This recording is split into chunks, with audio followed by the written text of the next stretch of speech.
When the lawyer handed over a moldy, leather-bound diary, the room erupted in laughter. Her wealthy cousins inherited millions. She got an old woman's unhinged ramblings. They called her the family joke. But they didn't know that the final page held a secret worth more than the entire estate. The mahogany-panelled office of Arthur Pendleton, Esquire, smelled faintly of lemon polish and old paper. The ticking of a brass grandfather clock in the corner was the only sound breaking the heavy, suffocating silence. Clara Higgins sat on the edge of a stiff leather chair, her hands folded tightly in her lap, acutely aware of the frayed cuffs of her waitress uniform hidden beneath a cheap trench coat. To her left sat her Aunt Caroline, draped in an oversized mink coat, despite it being a mild Tuesday in October. Caroline reeked of expensive gin and heavy designer perfume, her lips pursed tightly together as she eyed the lawyer. Beside Caroline was her son, Clara's cousin, Ronald. Ronald was a 30-something tech bro who had burned through 3 trust funds on failed app startups, yet he wore a smug, entitled grin, constantly checking his heavy Rolex watch and tapping his Italian leather loafers against the Persian rug. They were all there for the final estate reading of great-aunt Bella. Bella Higgins had been the eccentric phantom of the family. She lived in a sprawling, decaying Victorian mansion on the rocky cliffs of Newport, Rhode Island. For the last 2 decades of her life, the rest of the family treated Bella like a contagious disease. Caroline claimed the old woman had completely lost her mind, wandering her overgrown rose gardens in a tattered silk bathrobe, muttering to the seagulls. Ronald only visited her when he needed seed money, which she always sharply denied. Clara, however, had genuinely loved the old woman. For the past 5 years, while drowning in $60,000 of student debt and working double shifts at a local diner, Clara was the only one who drove up the coast every Sunday. She didn't ask for money. She simply brought Bella fresh Earl Grey tea, helped her prune the overgrown hedges, and listened to her wild, winding stories about the Newport high society of the 1960s. Arthur Pendleton cleared his throat, adjusting his wire-rimmed glasses. "Let us begin. I have the final testament of Mrs. Bella Eleanor Higgins." Ronald leaned forward, his eyes gleaming with barely concealed greed. "Let's skip the preamble, Arthur. We all know why we're here. Just tell us how it's divided." Pendleton shot Ronald a withering look before turning back to the heavy parchment. "Very well. To my niece Caroline, I leave the Newport estate, including all land fixtures and antique furnishings therein." Caroline let out a dramatic, breathless sigh, pressing a hand to her chest. "Oh, thank heavens. I'll have that decrepit eyesore leveled and sold to developers by Christmas. Do you know what oceanfront acreage goes for these days?"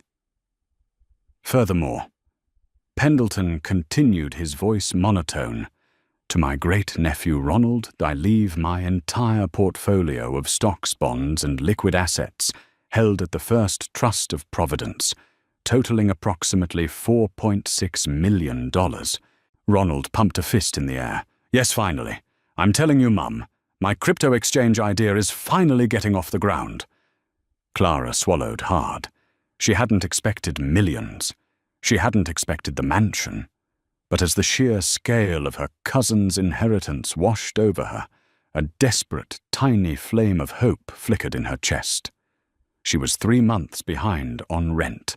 The engine in her 10-year-old sedan was knocking dangerously. Even a few $1,000s, just enough to clear her debt and give her a month to breathe, would change her life. She looked up at Pendleton, her heart pounding against her ribs. The lawyer hesitated. He looked at Clara, and for a fleeting second there was a flash of deep sympathy in his eyes. He looked back down at the document. And finally, to my great-niece, Clara. Pendleton paused, taking a breath. To Clara, who never asked for a dime, but gave me the only genuine kindness I experienced in my twilight years, I leave my most prized possession, the record of my life's true work. Pendleton reached into the desk drawer and pulled out an object. He didn't slide over a check. He didn't hand over a deed. He handed across the mahogany desk a thick, battered, dark brown leather diary. The spine was cracked, the leather peeling at the corners, and it was held shut by a tarnished, broken brass clasp. Clara stared at it. The room went dead silent for a count of 3. Then Ronald barked out a laugh. It was a cruel, echoing sound that bounced off the wood panels. Caroline joined in a high-pitched, mocking cackle. "A diary! Oh, my word! She left the waitress a diary!" Caroline wiped a tear of mirth from her eye. "I always told you she was completely insane, Ronald. A diary of what her conversations with her feral cats." "Hey, Clara," Ronald snickered, leaning over to poke the cracked leather cover. "Maybe if you take it down to the antique shop on Main Street, or they'll give you $5 for it. That should cover your bus fare home." Humiliation burned hot and fast in Clara's cheeks. Her face flushed crimson. She felt the sting of tears threatening to spill, but she fiercely clamped down her jaw. She would not cry in front of them. She would not give them the satisfaction. "Mr. Pendleton," Clara asked, her voice trembling slightly. Is that all?" "I am afraid so, Miss Higgins. That is the entirety of the bequeathment directed to you." Clara stood up. Her legs felt heavy, like they were filled with lead. She reached out with shaking fingers and picked up the diary. It was surprisingly heavy, smelling of dust, mildew, and dried lavender. "Don't spend it all in one place, Clara," Ronald called out as she turned toward the door. "If you want, I can hire you to clean the Newport house before the demolition crew comes in," Caroline added, entirely devoid of irony. "Minimum wage, of course. Keep it in the family." Clara didn't answer. She clutched the old book to her chest, pushed open the heavy oak door of the office, and walked out into the pouring autumn rain, leaving her laughing relatives behind to count their millions. The rain hadn't stopped by the time Clara unlocked the deadbolt to her tiny, damp basement apartment. The radiator clanked angrily, doing very little to chase away the October chill. She threw her wet coat over a kitchen chair, sank onto her thrift store sofa, and dropped the old leather diary onto the coffee table. She sat there in the dim light of a single-floor lamp, staring at it for a long time. The anger and humiliation from the lawyer's office had faded into a hollow, crushing sense of defeat. She felt entirely alone. It wasn't just about the money. It was the betrayal. Why would Bella do this? Clara had sacrificed her rare days off driving hours out of her way to care for an old woman who apparently thought a crumbling notebook was a fair reward for years of devotion. Maybe Caroline was right, Clara whispered to the empty room. Maybe she was just a crazy old bat. With a sigh, Clara reached out and flipped the diary open. The binding groaned. The pages were yellowed stiff and filled with Bella's looping, erratic, cursive handwriting in faded blue ink. Clara started to read, hoping against hope that there was a hidden check pressed between the pages. Nothing. Instead, the pages were filled with tedious, nonsensical daily logs. April 4th, 1982. The blue hydrangeas are thirsty. I walked 42 steps from the porch, counted 7 birds. The soil is too alkaline. August 12th, 1985. Baked a lemon tart. Oven at 350. The grandfather clock chimed 14 times. Digging near the old oak. 8 inches down. Clara flipped through dozens of pages. It was all the same. Ramblings about the weather, repetitive mentions of baking temperatures, and an obsessive documentation of how many steps she took around her garden. It was the tragic written manifestation of a brilliant mind slowly deteriorating into dementia. For 3 days the diary sat on her table. For 3 days, Clara went to the diner, served greasy burgers to ungrateful tourists, and tried to figure out how she was going to pay her electricity bill. On Thursday evening, a bright pink final disconnect notice was taped to her apartment door. The dam finally broke. Clara walked inside, ripped the notice in half, and let out a scream of pure frustration. She grabbed the leather diary off the table and hurled it across the room. It smashed against the brick wall with a loud crack and tumbled to the floor, coming to rest near the radiator. She collapsed onto the rug, pulling her knees to her chest, and finally let herself cry. She cried for her empty bank account, for the cruel laughter of her cousins, and for the fact that she had wasted years loving an old woman who had left her nothing but madness. After 10 minutes, the tears dried up. Clara sniffled, wiping her face with the back of her sleeve. She looked over at the diary. When it had hit the wall, the impact had completely split the back cover. The thick leather binding had cracked open, revealing that the heavy backboard of the book was actually hollow. Clara frowned. She crawled over to the radiator and picked up the book. The back cover wasn't just thick leather. It was 2 separate pieces of stiff parchment, tightly glued together, wrapped in leather. The force of the throw had shattered the brittle 50-year-old glue. Her heart gave a strange, erratic thump. She slid her fingernail into the crack, carefully peeling the thick parchment layers apart. Hidden perfectly inside the hollowed-out back cover was a flat brass skeleton key and a single pristine white envelope. Clara's hands shook as she pulled the envelope out. On the front, in clear, steady, perfect handwriting, nothing like the erratic scrawl in the rest of the journal, it read, "To Clara.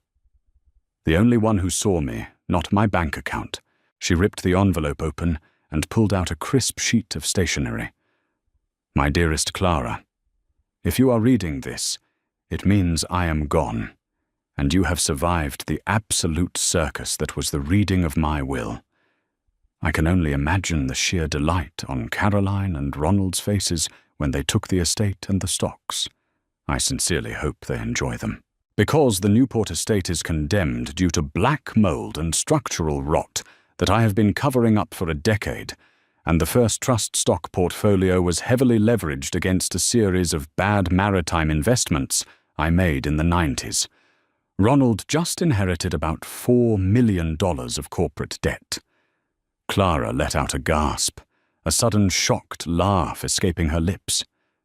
"I am not crazy, Clara," the letter continued, "but it was incredibly useful to let my greedy vultures of a family believe that I was.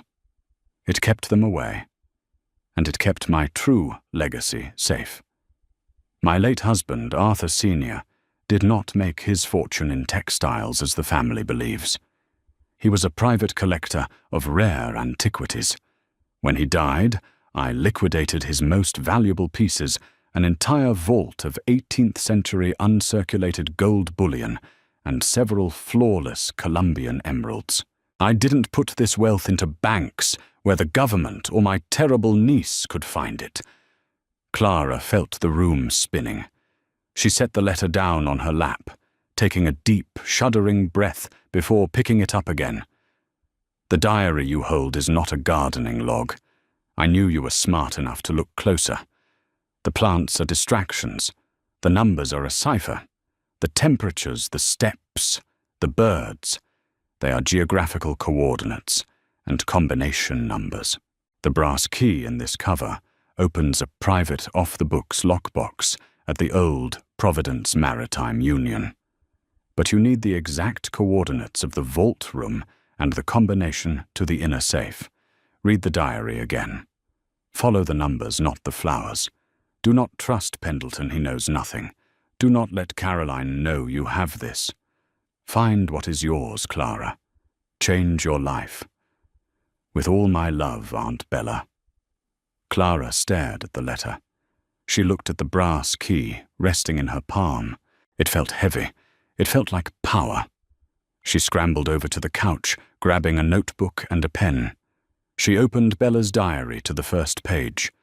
April 4th, 1982. The blue hydrangeas are thirsty. I walked 42 steps from the porch, counted 7 birds. 42.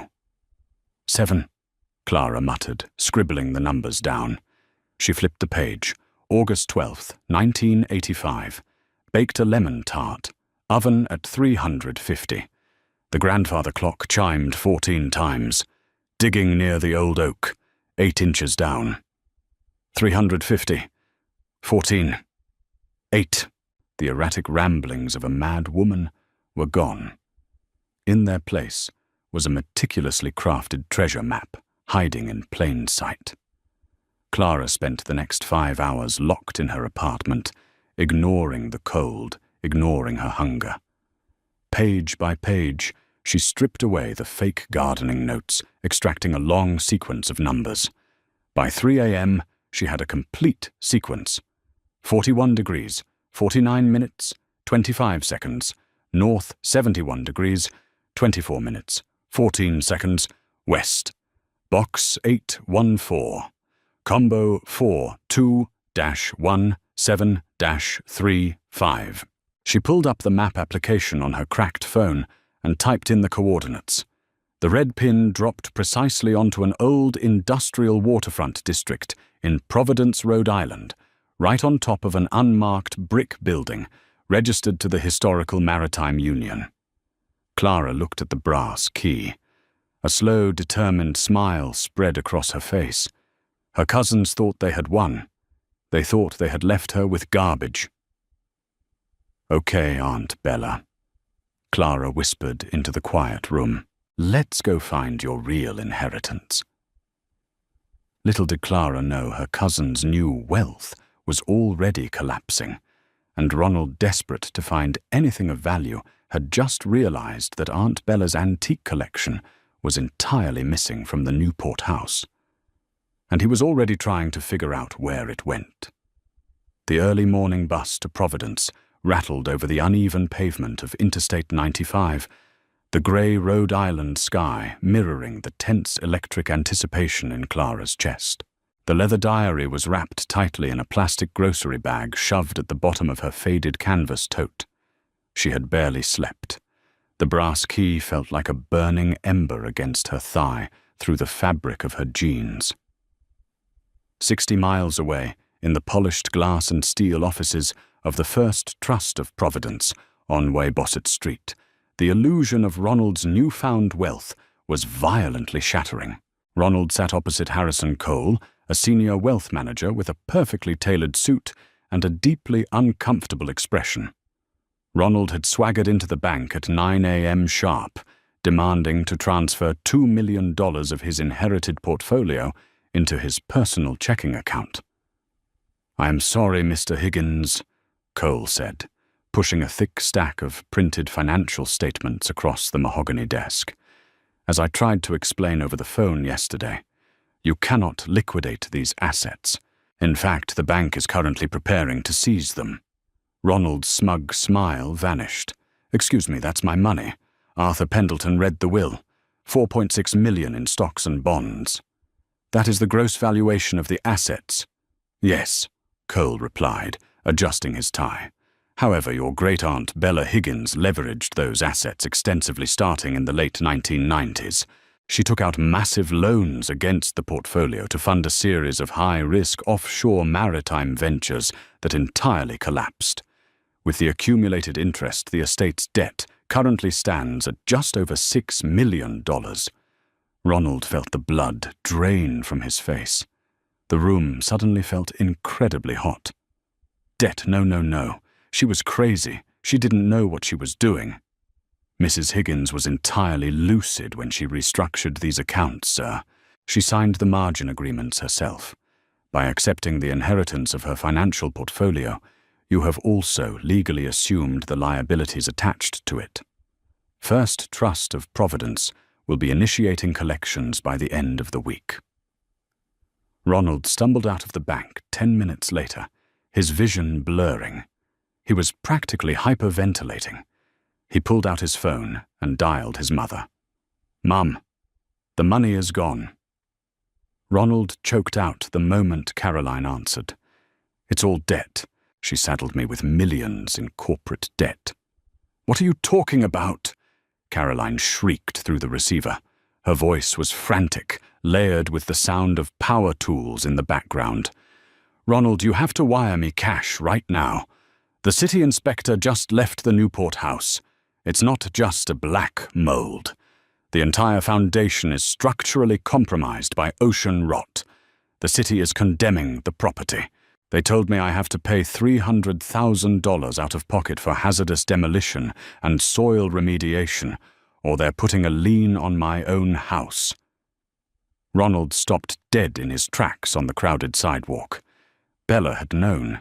The crazy old bat had known exactly what she was doing. She had intentionally handed them a poisoned chalice. Then a cold, terrifying realization hit him. The diary. Bella hadn't left everything to them. She had left her most prized possession to the waitress. The diary wasn't a joke. It was the only thing of actual value. "I'll call you back," Ronald snapped, hanging up the phone. He knew Clara worked at a diner in South Kingstown. He knew she drove a beat-up blue sedan. Desperation clawed at his throat. He had to find her. He had to get that book. By the time Clara stepped off the bus in downtown Providence, the rain had stopped leaving the cobblestone streets, slick and shining. She pulled her coat tight against the wind and began walking south toward the waterfront, clutching her tote bag. She navigated through the bustling crowds near the Providence Place Mall, keeping her head down, her mind focused entirely on the coordinates. 41 degrees, 49 minutes, 25 seconds. North 71 degrees, 24 minutes, 14 seconds west. She was only a few blocks away. She turned down South Water Street, the salty smell of the Narragansett Bay filling the air. Clara. The voice cut through the street noise like a knife. Clara froze. She turned around to see a black Mercedes sedan illegally parked half on the sidewalk. Ronald was slamming the driver's side door shut. His face red, his designer suit, wrinkled, his eyes wild with panic. "Ronald, what are you doing here?" Clara asked instinctively, taking a step back. He closed the distance between them in seconds, his breath smelling of stale coffee and fear. "Where is it? Where's the book, Boo?" "The diary." Clara feigned confusion, though her heart was hammering against her ribs. "I threw it in the dumpster behind my apartment. Why you told me it was garbage?" "Don't play stupid with me." Ronald lunged forward, grabbing Clara by the upper arm. His grip was painfully tight. The stocks were a trap. The house was a trap. That old witch set us up to take her debt while she hid the real money, and she gave you the map. Give it to me. Let go of me, Clara yelled, yanking her arm. Pedestrians began to stop and stare. A businessman with a briefcase paused, frowning at the altercation. "She was my aunt," Ronald hissed, trying to pull Clara toward the Mercedes. "That money belongs to the family. You're just a glorified maid. Give me the bag." "Clara, or I swear to God." "I said get your hands off me." Clara screamed louder this time, letting her voice carry across the street. She didn't cower. She didn't shrink. She stomped her heavy boot down hard on Ronald's expensive Italian loafer. Ronald yelped, releasing his grip to clutch his foot. "Hey, is there a problem here?" The businessman shouted, taking a step towards them, pulling out his cell phone. "Do you need me to call the cops, miss?" "Yes, he's trying to rob me," Clara yelled. Ronald looked at the businessman, then at the gathering crowd, panic flashing in his eyes. He raised his hands defensively. No, it's a family dispute. Mind your own business." Using the distraction, Clara turned and sprinted. She didn't run down the open sidewalk. She darted down a narrow, brick-lined alleyway between two old seafood restaurants, her boots splashing through puddles. She heard Ronald shout her name, but she didn't look back. She wove through a maze of loading docks and service entrances, using her knowledge of restaurant back alleys to her advantage. She finally emerged 3 streets over chest-heaving lungs burning. She ducked into a crowded coffee shop, hiding near the back restrooms, until her breathing slowed. She waited 20 minutes. When she finally stepped back outside, there was no sign of Ronald or his black Mercedes. She adjusted her tote bag on her shoulder. The wolves had figured it out, but they were too late. The building at the exact coordinates was entirely unremarkable. It was a narrow 3-story brick structure wedged between a modernized loft apartment building and an old shipping warehouse. Above the heavy iron door, a tarnished brass plaque read, "Providence Maritime Trust and Union, established 1892. Clara pushed open the heavy door. A bell chimed softly. The interior smelled of old paper pipe tobacco and decades of quiet secrets. The lobby was lined with dark wood paneling and maritime oil paintings. Behind a reinforced teller cage sat an elderly man with wispy white hair and thick spectacles, meticulously sorting through a stack of index cards. Clara walked up to the cage. Her hands were shaking again. She reached into her bag, pulled out the hollowed-out diary cover, and extracted the flat brass skeleton key. She slid it under the glass partition. The old man stopped sorting. He looked at the key, then slowly looked up at Clara. "Name—" His voice was like dry leaves scraping across the pavement. "Clara Higgins," she said, her voice remarkably steady. "I'm here for box 814. The old man adjusted his spectacles, examining her face. "Ah, Mrs. Bella Higgins's niece. She told me you would come eventually. I am Mr. Abernathy. Follow me, please." Abernathy buzzed a heavy steel door open.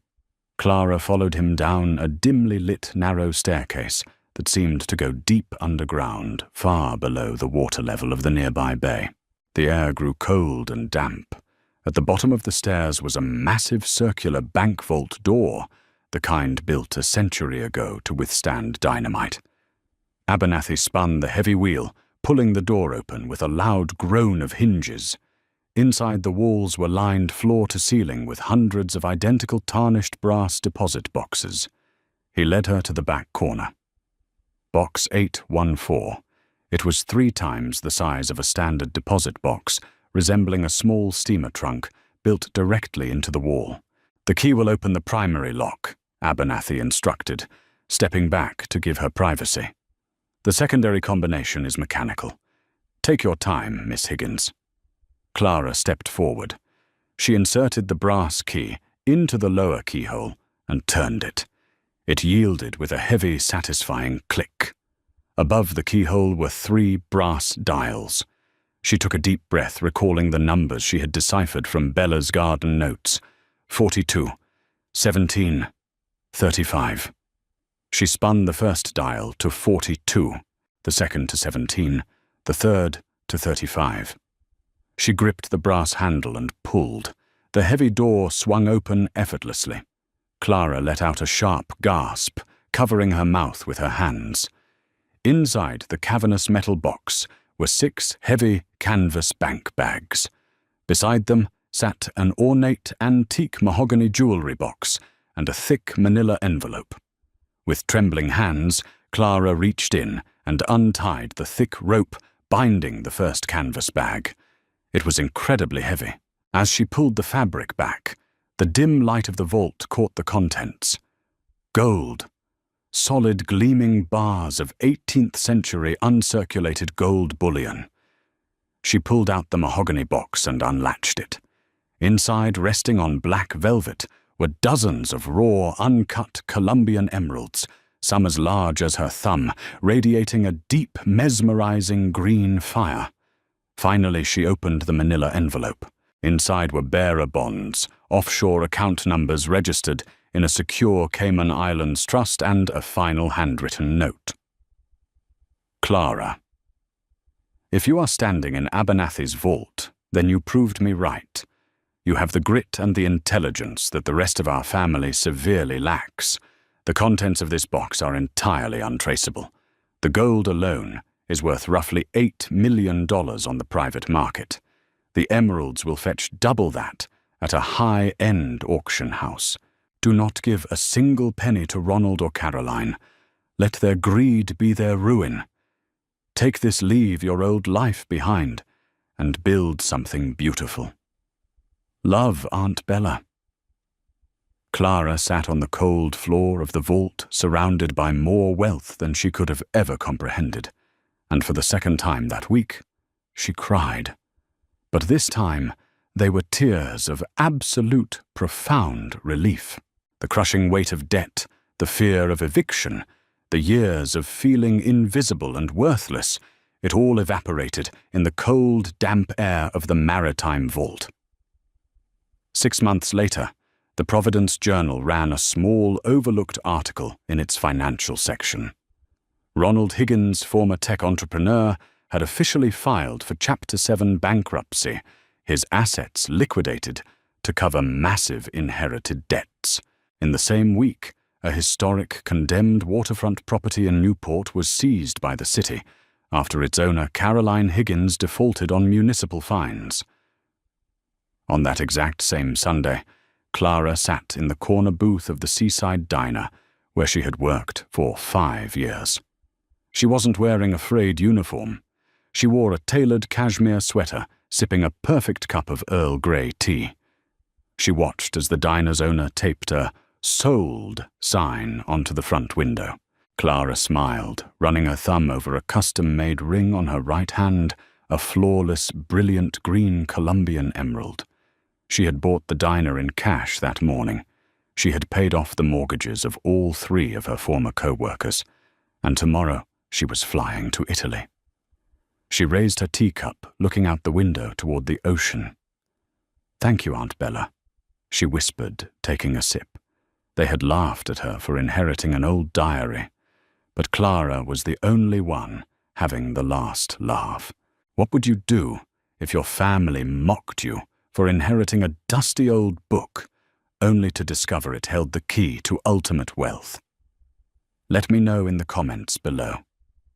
If you loved this story of karma and hidden treasure, make sure to hit that like button, share it with your friends, and subscribe to the channel for more incredible real-life dramas every single week.